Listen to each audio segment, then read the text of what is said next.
Haleluya. Reka dushime Imana yabanye natwe, nshimire umubare munini w'abantu bari hano nimugoroba, by'umwihariko nshimire itorero rya Muhima. Imana yahaye umugisha, iyo ubyaye neza ubyara umwana ususurutsa urugo rwawe. Kandi nanone nshimire korari ababimbuzi, Imana igicamo mu bihe nk'ibi, kandi nta kintu Imana igikora idafite umuntu iri buzure. Ubu iyi ndirimbo ifite uwo izuye, ubuhamya bwatangiwe hano bufite uwo burimo kuzura, n'iyi gahunda. Ndagira ngo rero nshime Imana yabanye natwe. Iyi gahunda n'ubundi irakomeje ku munsi w'ejo, ariko munyemerere dufatanye na korari ababimbuzi kugira ngo mu gihe barimo gushima Imana natwe tuzamuriremo ishimwe ryacu. Mu gihe cyose dufite amahirwe y'uko duhugutse, tukaba tubasha kumva icyo Imana yakoze. Uyu mugoroba mfite icyigisho nifuza ko tuganira, gifite insanganyamatsiko ivuga ngo ibyo Imana iheraho yongera umuntu iminsi. Ibyo Imana igira gute? Iheraho yongera umuntu iki? Iminsi. Hari abantu benshi, hari ibibwirizwa tujya tubwiriza, umuntu akakubwira ati rwose numvaga biriya bintu biremereye ku buryo kubishyikira byangoraga. Ariko nagira ngo ndebe muri iri teraniro umuntu wemera yuko yongerewe iminsi ashyira ikiganza hejuru. Aha, murakoze cyane. Ndagira ngo urebe uwo mwicaranye rero, ugerageze umusuhuze, umumwenyurire, umubwire icyegeranyo cy'iminsi umaze kongerwa ni ingahe. Ubwo uwo moto ihushuye mu kanya ari buvuga ati Imana iriyongereye iminsi.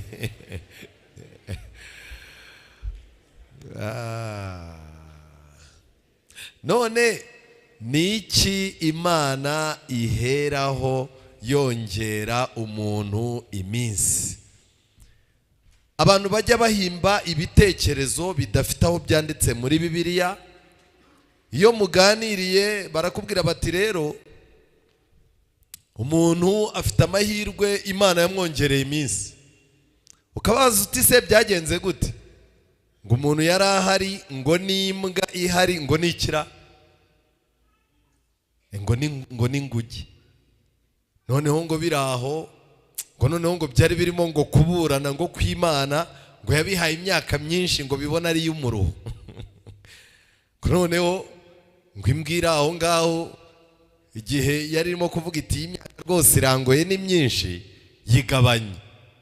Umuntu arangije ngo ahita avuga ati Imana iyo y'inyihere, ngo Imana ihita ivuga ngo niyo y'ububwa ndayiguhaye. Noneho ngo n'inkende, niba ari inkende, reka mbabwire, Satani kubera ko azi agaciro ka Bibiliya, yagiye ahimba imigani y'ibihimbano yo gukikiza ubwonko bw'abantu, ku buryo abantu batabona ko kuba babayeho ari inyungu Imana ibona bazungukira mu minsi bazarama. Ubwo ngo niyo amaguge nawe yarayifashe. Ubwo rero bafite ukuntu imyaka y'umuntu bayigabanyije. Hari imyaka umuntu ageramo, bigeze kumva umuntu turimo kuganira arambwira ati musoni ati kwakwanya iminsi y'ububwo ubwo yaje. Ariko reka ngira ikintu mbabwira, nta muntu w'Imana ugira iminsi y'ububwa n'iy'inguge, ntawe. Kuko Bibiliya iravuga ko uko iminsi yacu igenda ishira niko Imana izaduhindura ababayeho kubw'impamvu. Rero tugiye kuganira ku muntu Imana yongereye imyaka yo kubaho. Ntiyamuha imyaka y'ububwa, ntiyamuha n'iy'iki, n'iy'ingagi. Bibiliya muri Yesaya igice cya 38, ndaza kuza gusaba abafite igitabo cyitwa Abahanuzi n'Abami, nimuza gutaha iwanyu muze kureba icyigisho cya 28 n'icyigisho cya 29. niho ikigisho cyanjye nateguye nagisomye. Igice cya 38, Hezekiya yongererwa imyaka yo kubaho. Muri iyo minsi Hezekiya ararwara yenda gupfa. Bukeye umuhanuzi Yesaya mwene Amosi aramusanga, aramubwira ati, Uwiteka aravuze ngo tegeka iby'inzu yawe kuko utazakira, ahubwo ugiye kugira gute? Ugiye gutanga. Niba hari inkuru mbi, ni inkuru iyo umuntu abwiwe indwara idasobanutse cyangwa indwara itagikira. Ugira ngo amatwi ntakora neza, ukabaza umuganga uti ibyo numvise nibyo uvuze, muganga agahindura ijwi no mu maso akakubwira ati niko bimeze. Urabanza rero ugatangira ukareba hirya, Satani akakwereka amayereko wapfuye bashyinguye nkuko Satani yeretse Yesu ko napfa atazazuka mu gashyamba ka Getsemani akamuhisha umuzuko, niko buri gihe duhawe amakuru y'ubuzima bwacu ya nyuma Satani atwibagiza ibyiringiro by'umuzuko no gukira. Uyu mugabo Hezekiya arabanza kubyakira biranga, ariko aza kwibuka yuko hari icyo agomba gukora. Buriya mu gihe ubuzima bwawe ubona bugeze mu minota ya nyuma, haba hari ikintu wakora. Hezekiya afata umwanya, ntiyahamagaye abantu ngo abasezere, ntabwo yafashe umwanya ngo ikigeragezo cye akikoreza abantu. Umurongo wa 2, nuko Hezekiya yerekera ivure. Abantu benshi turaduparikira. Iyo wakiriye inkuru zo gupfa kwawe, ukakira inkuru z'igihombo cyawe, ukakira inkuru z'ibihe bibi ubuzima bwawe n'umuryango wawe ugiye kwinjiramo, kwerekera ivure buri wese yabikora, kuko mu buzima umuntu yakira ibintu bimurenze arivumbura. Ubu dufite n'abantu bicaye hano bigeze kugera igihe bivumburira Imana, ariko asanga kwerekera ivure ntacyo bisobanuye. Atakambira Imana, atakambira Uwiteka ati, ndakwinginze Uwiteka, uyu munsi wibuke ko najyaga ngendera mu by'ukuri imbere yawe n'umutima utunganye, ngakora ibishimwa imbere yawe. Nuko Hezekiya ararira cyane. Satani arabizi neza yuko nituramuka ibi bintu bine tubikoze, byanga byakunda tuzatakambira Imana ikatwumva. Icyo Satani ashaka rero, azaduha kwerekera ivure, aduhe kurira, narangiza atwime biriya bintu bibiri. Ikintu cya mbere tubonye, kugendera mu kuri. Icya kabiri ni ugukora ibishimwa. Satani azakurinda gusenga, aguha umwanya wo kwerekera ivure, aguhe n'umwanya wo kurira. Ariko muri ibyo bintu byose nta gisubizo kigize gute kirimo. None Hezekiya kuvuga ko yagenderaga mu kuri no kwerekana yuko yakoraga ibishimwa, ni ibiki Hezekiya yakoze? Reka ngire ikintu mbabwira. Ushobora kuba hari ikintu wigeze gukora cyiza, ubuzima bw'isi, ubukene, amakuba, ibigeragezo n'uburwayi bikagukoma mu nkokora, ku buryo Imana ibona ikabona uramutse wongerewe iminsi wazakora ibirenze ibyo wageze gute, ibyo wakoze. Hezekiya yari yarakoze iki? Mu gitabo cy'abahanuzi n'abandi baranditse ngo muri cya gihe kigoranye cyane, Hezekiya yasubijeho gahunda yo mu nzu y'Uwiteka mu gihe urusengero rwari rwarakinzwe. Muvuge ngo amena. Igihugu cyari gifite krize, ariko arareba aravuga ngo abaturage ko ibintu byazambye, politike bikaba byarazambye, ibintu byose nta kiri ku murongo, ni ikihe kintu nakora cyatuma ibintu bigaruka mu buryo? Arangije aravuga ati, banga rya mbere, ngiye gukingura inzu y'Imana, nayo izakingura imitima y'abantu. Ariko leta zo mu isi zizaza zishaka umuti unyuranye n'uwa Hezekiya. Aho niho turi. Iyo ukinguye inzu y'Imana n'imitima ibigize gute, ibikingutse. Kandi inzu y'Imana iyo ikingutse n'imitima ikingutse, n'ijuru rigira gute, rirakinguka.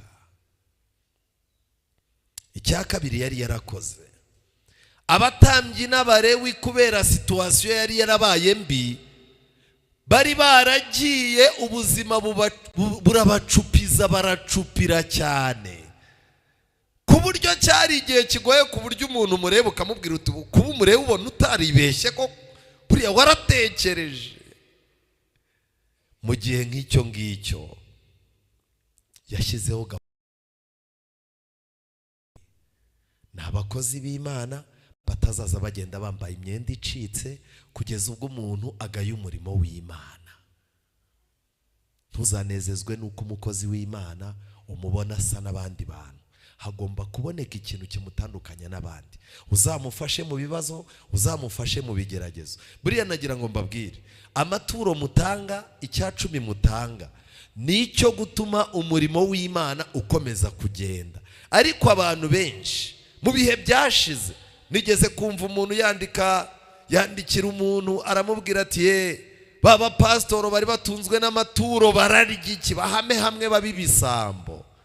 Uwabigiyemo ari Imana imujyanyemo, Imana izahagurutsa Hezekiya. Hezekiya ikintu cya gatatu yari yarakoze, abantu bari barabaye abarakare, n'ibihe bari barimo ntabwo bari babisobanukiwe. Kenshi na kenshi dukunda kugira inama abantu dukoresheje amagambo y'amahane n'amatiku.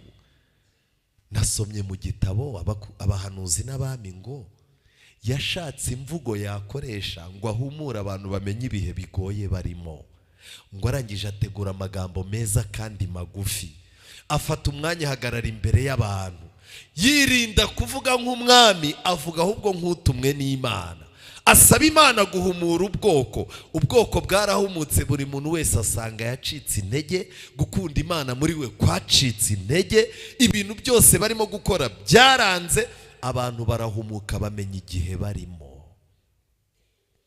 Uyu munsi kubwiriza abantu ibibwirizwa bibahahamura, bibakanga. Niyo wabwiriza urira, amaso yawe akavamo umugezi wa Nyabarongo, abantu bayoga bakavuga batari kuyu asigaye abwiriza arira, ibi nibyo yabonye.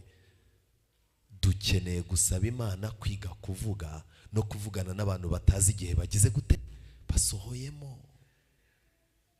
Iki gihe turimo nta muntu ukizi, turi muri krize imeze nk'iyo Hezekiya ajya kuyobora uko byari bimeze. Abantu bakeneye kirero, ntago bakeneye amagambo yo kubakanga. Ababyeyi, ibintu byo gukanga umwana ugatumwira ngo kandi igihe nunserereza nzakuvuma, umwana arakubwira ati kumvuma nkavuka ukodesha inzu y'icyumba kimwe na saro ukaba utubyaye turi 10, hari umuvumo urutuye. Ubu ikintu cyo gukanga umuntu, abantu babaye ibikuke. Twiga Imana ijya iduha kuvuga amagambo make, kandi ayo magambo ashoreye n'umwuka wayo aba ari amagambo ahumura umuntu. Iyo aba ababyeyi amarira yabo n'amagambo make yabo n'amarangamutima yabo byatumaga abana bamenya aho igihe kigeze, ntago byasaba ko wiyaturiraho n'amagambo mabi. Nzapfa mumbure, nzabareba munsaba imbabazi napfuye, uzabareba uri he? Ubwo n'umubyeyi ngo yagira umwana w'umukobwa yamunaniye, nzakureba unsaba imbabazi kumva kandi nagi uzanyifuza umbure. Wavuze amagambo meza, urakangisha igituro. Umuntu aririrwa areba filime z'abantu bapfuye, uramukangisha gupfa. Hezekiya yari yaraciye urugomo, igihe cyarageze abantu baba babi, kugeza ubwo umuntu agiraho ububasha undi, buri muntu akigamba ikibi yagirira undi. Abantu bakagambirira ko ari babi ndetse ukabona nibyo birata. Hezekiya atangira kuzana systeme yo kuba umubibyi w'amahoro. Muri icyo gihe kandi Hezekiya yazanye ivugurura mu bigendanye no gukunda Imana, kugeza ubwo yatumye abantu bumva bongeye kuryoherwa no gushaka Imana. Abantu bongera kumva biryoshye gushakisha Imana. Umunsi umwe Hezekiya ahamagaye abaturage, akora ibirori bifitanye isano n'abera. abantu barongera baranezerwa, baza bambaye neza, bakarabye, bararya baranywa, abantu bongera kwibuka yuko kuba umuntu bifite icyo bimaze. Ndetse muri Bibiliya hatubwira neza ko uwo munsi basenze isengesho rirazamuka ku buryo umuturage wese wari uri aho yumvise ko isengesho noneho rigize gute, rizamutse. Ubu dufite abantu bicaye hano badaheruka gusenga ngo yumve ko isengesho rigize gute, rizamutse. Hari igihe usenga wajya ugahita uvuga utumva iri ntirirenze igisenge cy'amabati tu ugashaka irindi uri bwikokingemo mu gitondo ubyutse. Nigeze kugira gutya ndaryama, nari mfite ibibazo byinshi, ndi umusore, noneho nkora urutonde rw'ibintu ndaza gusengera. Mu kubijyamo rero, kubera ko nari nacanganyukiwe, ndabivuga nshidukana nabisinziriyemo. Mu gitondo ndabyuka nicara ku gitanda, ryaraye rirangiye, ni ryarangiye. Kandi kibabaje, mu gihe nk'icyo ngicyo ukubitana n'umuntu akakubwira ati unshyira imbere y'Imana, urahaheruka se wowe? Ubwo umwanzuro wo mu buturo bwera uzaba wafashwe, hari abantu benshi batazamenya imyanzuro bafatiwe mu ijuru, bazakomeza kuzamura amasengesho kugeza ubwo na Satani hari bimwe azaba arimo gusubiza abantu bakagira ngo ni ijuru ririmo gukora kandi ridaheruka gukorana nabo. Wowe wemera yuko uri muri krize? Hezekiya rero, twihuta kubw'iminota, nyuma ubuzima bwararyoshye, nutangira icyigisho cya 29 mu gitabo cy'abahanuzi n'abami, uri burebe uburyo ingoma ya Hezekiya mu gihe yagendaga neza, ubutunzi n'ubukire bihari, ibintu byose bigenda neza. Hezekiya yatunguwe n'inkuru kuko yatangiye kurwara, ariko yumva ni ibintu byoroshye. Uburwayi bugenda bukomera kugeza igihe Imana yohereje umuhanuzi wayo, ndetse uwo muhanuzi araza abwira Hezekiya ko atazakira, azapfa. Amagambo nasomye mu gitabo cy'abahanuzi n'abami aravuga ngo agasigarizwa k'ibyiringiro kabaye nk'agakuweho ubwo yamenyaga ko azapfa. Amakuru amaze kuyahabwa, ibi bintu byaramuciye intege cyane, arwana no gushaka ibintu yakwishingikirizaho byamuba hafi, byamukomeza. Ariko mu ijambo ry'Imana bagaragaje ko amagambo yamufashije ari amagambo muri Zaburi ya 71. Zaburi ya 71, buriya buri muntu iyo afite ibibazo afite icyo ataha umwanya. Hari abafata umwanya bakisomera ibinyamakuru, hari abafata umwanya bagatega amatwi abantu babazanira amakuru aho barwariye. Kanaka yakwishimye hejuru, kanaka ubu yirirwa abwira abantu yuko uburwayi ufite bwaturutse kuri ibi n'ibi, ukumva umuntu uryamye muri serumu, isi ntisakaye nawe azanyagirwa di, umubwire ko umubiri ari umushumba. Amagambo nk'ayo wabanje ukarwana na serumu urimo. Iyo urwaye indwara ukagerekaho kurwara abantu, ubu utazakira, ubu uzapfa, kuko abantu bararemereye.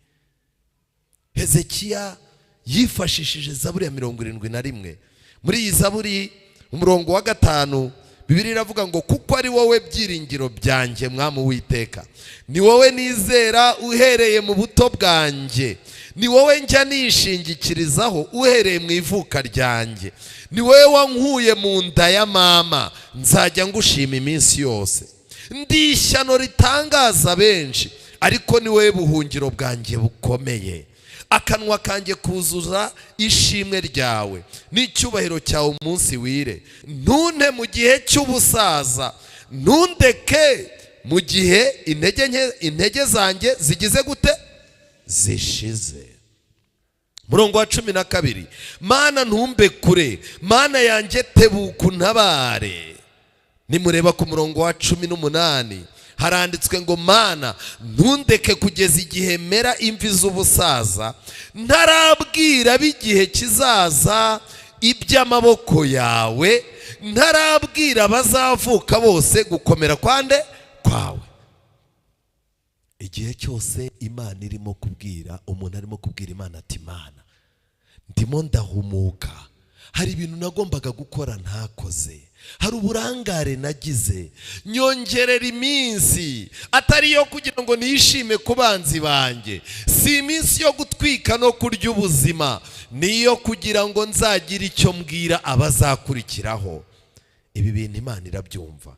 Hezekiya rero yagize gutya, Imana itanga itegeko ryo gukira kwe, ndetse Bibiliya igaragaza ko murongo wa 15 w'igice cya 38, Hezekiya ubwe yivugiye ngo mvuga iki kandi ubwo yanshubije ubwe wenyine niwe wabikoze, imyaka yanjye nzamara yose nzajya ngenda ngize gute, niyoroheje. Kugenda umuntu yiyoroheje, yibuka umubabaro wo mu mutima, atari agahinda n'iminsi n'abantu bamurangaranye, ahubwo yibuka ibihe bibi yaciyemo, akibuka ko kuba ahagaze, kuba anyeganyega no kuba ahumeka ari ububasha bw'Imana. Uyu muntu yakagombye no gukandagira kumva ahantu ntihatitira. Ariko nagira ngo mbabaze, kugenda twiyoroheje bidusaba iki? Mpagaze imbere yanyu mpamya ko Imana yanyongereye iminsi yo kurama, ariko iyo minsi Imana yanyongereye ntabwo ari iminsi y'ububwa. Si iminsi yasagutse y'ububwa ngo nzakomerezaho imbwa yananiriwe, si iminsi yo gukomerezaho ingagi yananiriwe, oya. Ariko Yobu igihe yari ari mu bigeragezo yabwiye Imana amagambo akomeye. Yobu igice cya 7, Yobu yagaragaje iminsi y'umuntu ukuntu ibimeze. Niyo mpamvu n'icyo ukora gikore bwangu. Ubu uyu munsi wa none ufite amafaranga, ariko ejo bishoboka ko amafaranga yawe azaba afite ububasha ku bandi, adafite ububasha ku mubiri wawe. Bishoboka ko icyubahiro cyawe uko umerewe uyu munsi bishobora guhinduka. Yobu 7 umurongo wa 6, iminsi yanjye irihuta kuruta ikibohesho cy'umuboshyi w'imyenda. Mujya mubona urushinge rudoda rw'imyenda? Mwararubonye umuntu yarimo kudoda, kaba kagira gute? Kaba kihuta cyane. Yobu yagereranyije iminsi umuntu aba mu isi na kariya gashinge. Yaravuze ngo, aya magambo arakomeye, umurongo wa 6, iminsi yanjye irihuta kuruta ikibohesho cy'umuboshyi w'imyenda, ishira ari ntaki, ari nta byiringiro. Icyo nagira mbabwire rero, iminsi musigaje yakagombye kuba iyo gushima Imana no kuyerereza. Kubera iki? Iminsi irimo iradushirana. Uko bucya bukira iminsi yo kwihana irimo irashira, iminsi yo kubana n'abana amahoro irimo iraturangirana, iminsi yo gushyira mu bikorwa ibyo twagambiriye irimo iradushirana. Kubw'ibyo rero, koresha uburyo bwose, wihute nk'uko iminsi irimo kwihuta, kandi ukize umutima. Icyo utabashije uyu munsi, ejo ntabwo uzaba ukibashije. Hezekiya yagize umugisha wo kongererwa iminsi yo kubaho, kandi amaze kuyongererwaho hari ikindi kintu yavumbuye. Mu gihe Hezekiya yari arwaye, we yumvaga akeneye gukira, ariko mu burwayi bwe hari ikintu Imana yamukoreye yavumbuye nyuma. Umurongo wa 17, erega icyatumye ngira ibinsharirira cyane ni ukugira ngo mbone amahoro. Amen. Yavumbuye ko ibibazo yaciyemo, ibigeragezo yaciyemo, Imana yashakaga kumuha amahoro. Kandi Bibiliya iravuga ngo, kandi urukundo wakunze ubugingo bwanjye rwatumye ubukiza urwobo rw'iborero. Amen. Yavumbuye ko Imana imukunda. Ubu rero uyu munsi wa none turi abantu Imana ikunda, ariko batigeze bibuka uwabakunze. Hezekiya yarakomeje aravuga ngo, ibyaha byanjye byose warabyirengagije. Amen. Mu magambo make, mu bigeragezo, mu makuba, mu burwayi n'iki, kiba ari igihe cyiza cyo kwisunga Imana no kwihana. Ariko mbabajwe no kubabwira ko hari abantu bongererwa iminsi, ukagira ngo bongereye iminsi yo gukora ibyaha bari barabuze umwanya wo gukora. Ikintu gitangaje, Hezekiya yabwiye Imana ku murongo wa 19 ngo, umuzima niwe uzakogeza nk'uko nkogeza uyu munsi. Amen. Umuntu muzima niwe wogeza iki? Imana. Niba udaheruka kogeza Imana rero, ukaba urimo kubona ubuzima kugira ngo bwigire imbere bisaba gusohoka mu nzu y'Imana, kureka kugendana n'abantu b'Imana, guca Imana mu rugo rwawe no muri business yawe, ntago uri muzima. Kogeza Imana ntago bizakunda. Umuzima niwe wogeza Imana. Kandi inshuti zanjye, hari amagambo nifuza gusorezaho y'undi muntu Imana yakoreye ibikomeye, ariko duhite tureba niki Imana ibishaka. Igitabo cyitwa Ibihamya by'itorero, Ibihamya by'itorero volume ya 2, page ya 209, igihamya cya 17. Ni umuntu Ellen White yandikiye. Uwo muntu yari ari mu bihe atangiye gutwarwa n'ibintu by'ubuzima bw'umurengwe n'iki. Ellen White aramubwira ati ariko rero wikwibagirwa amateka, ubu aka kanya wibagiwe iby'Imana yakoze. Ellen White aramwandikira ngo mu bigeragezo byawe byose bitahishuriwe abandi mu buryo bwuzuye, wagize inshuti itagibura kuboneka. Amen.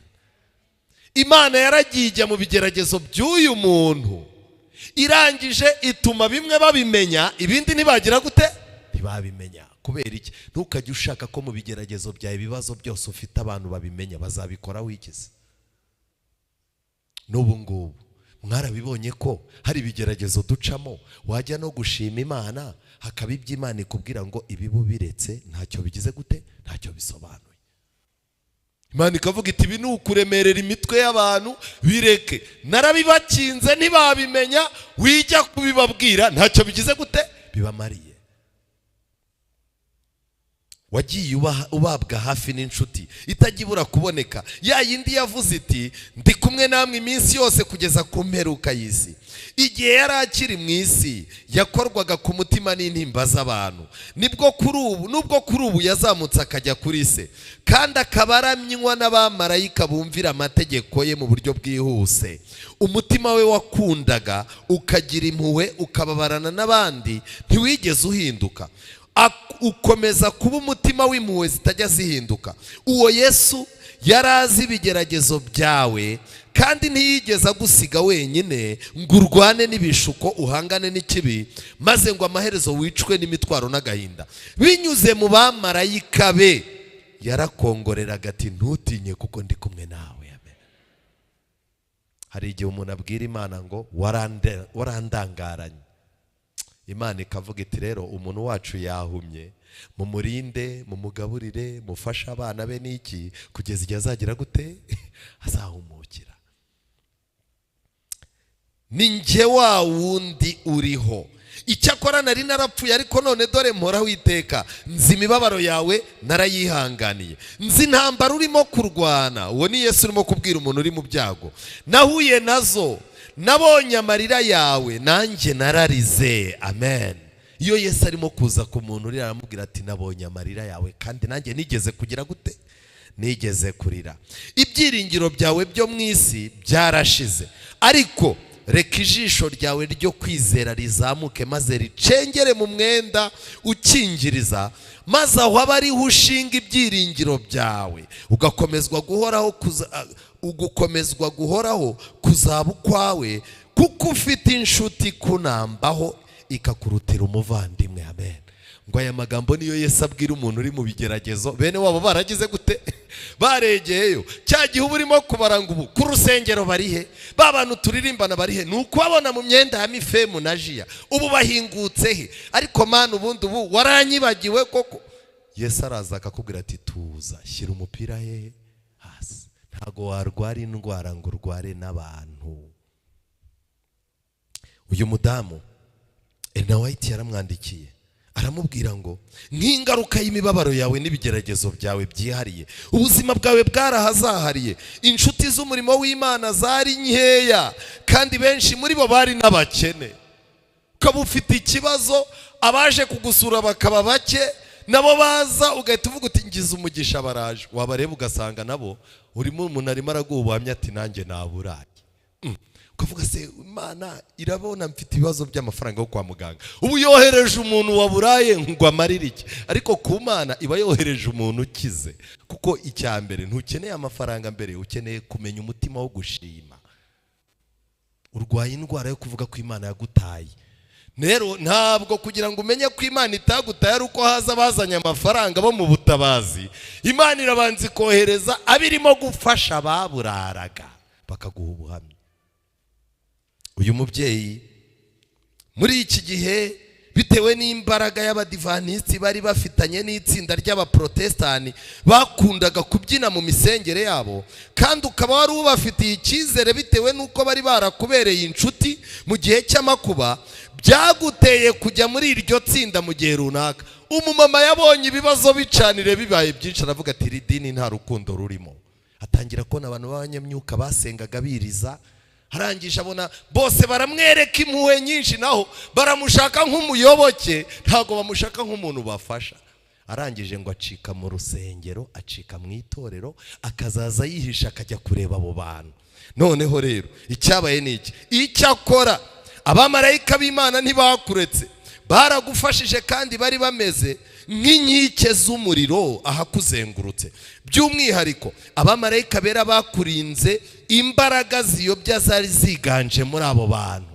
Imana ageze aravuga iti uyu muntu uburwayi n'ibibazo nibyo bimujyanye muri iyi misengere ipfuye, reka nshyireho abamarayika bameze nk'umuriro, bajye bagenda aho yicaye muri iyo misengere bamubuze kwizera ibyo bintu by'amafuti. Mu myizerere maze batekereza ko baramutse bashoboye kukwemeza guhinduka umwe nabo wari kubabera ubufasha, bashoboraga kuguha umwanya ukomeye muri bo. Bamwe muri bo bari barahawe kwigaragaza kw'imbaraga y'imyuka ibabwira ko Imana yari yaragambiriye kuzaba umuntu ukomeye. Bamwe batangiye kumuhanurira kwaje imbaraga rukuruzi yakoreshejwe hagati muri bo mu buryo bufite imbaraga. Binyuze muri iyi mbaraga bihumurizaga batekereza ko wari kugezwa ku rwego rwo kubona ibintu nk'uko ubibona. Ntabwo wari uzi ubucakura bwose n'ibinyoma byari biri gukoreshwa kugira ngo bagere ku mugambi wabo. Yabaga yicaye muri aba bantu bo muri aya madini, akabona bamwitayeho, bamwe bamwereka ko Imana ihari izamusubiza, we yababona akagira ngo ni urukundo, naho ngo bwari ubucakura Satani yabujuje.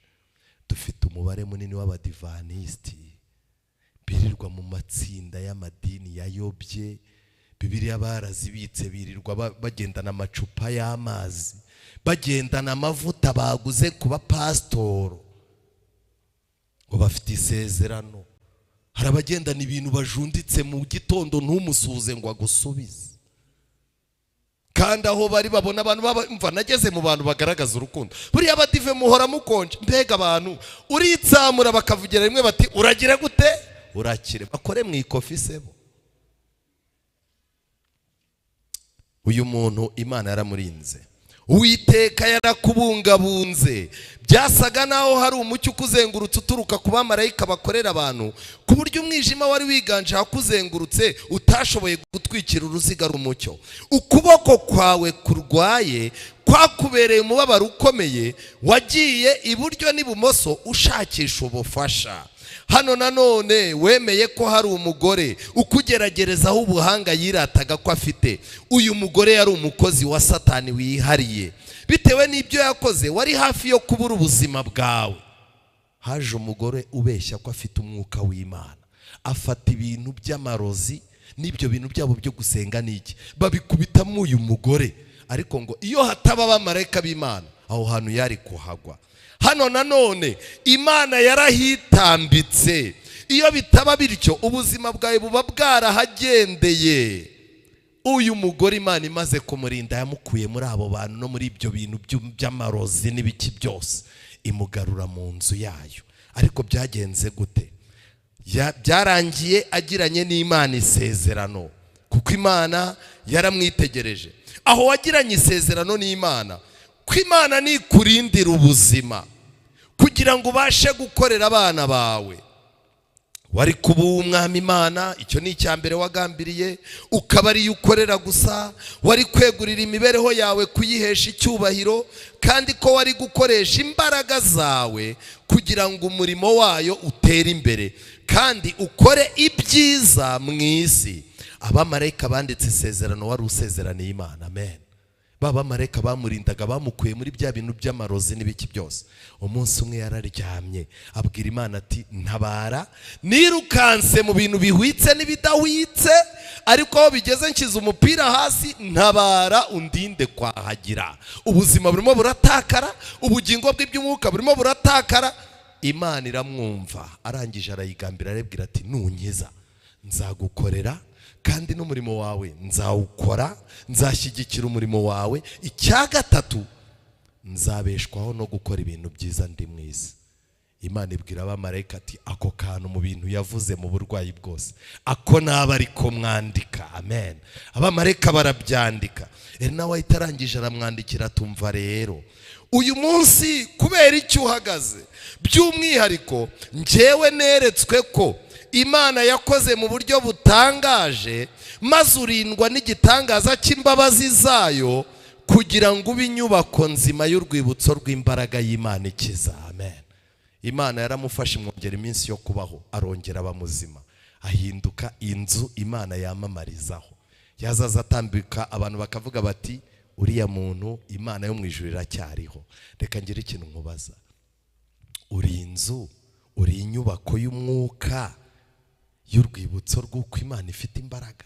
Iyo utambutse nk'umuntu wongereye iminsi yo kubaho, nk'umuntu Imana yakuye ahantu hagoye, mu buzima bugoye, urimo uramamaza iki? Uyu mumama yaratambukaga abantu ngo bakamubonamo urwibutso Imana yamamarizaho ko igifite imbaraga. Aho ni naho dusoreje. Urimo uramamaza ibiki uyu munsi?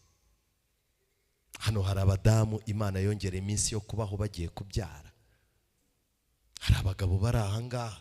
Hano hari abantu abaganga bandikiye barabwira bati nurama imyaka 3 mu ijuru hazaba hari Imana. Imyaka imaze kuba 9, mu ijuru hari Imana ntihari. Umuntu akakureba mu nda mu byuma byo kwa muganga, arangiza ati uyaramutse abyaye naba ntarize. Yazajya kubona akabona ahuye nawe ufite akantu urimo kukambutsa umuhanda ujyanye muri garidiyene. Mu ijuru hari Imana ntihari. Umuntu akakureba wamuzengereje ati ndakuvumye. Nay'umuyenzi ntuzagire gute ukaba ufite imodoka ya dayari itanga amata, barakubwiye ko nay'umuyenzi utagira gute utayikamira.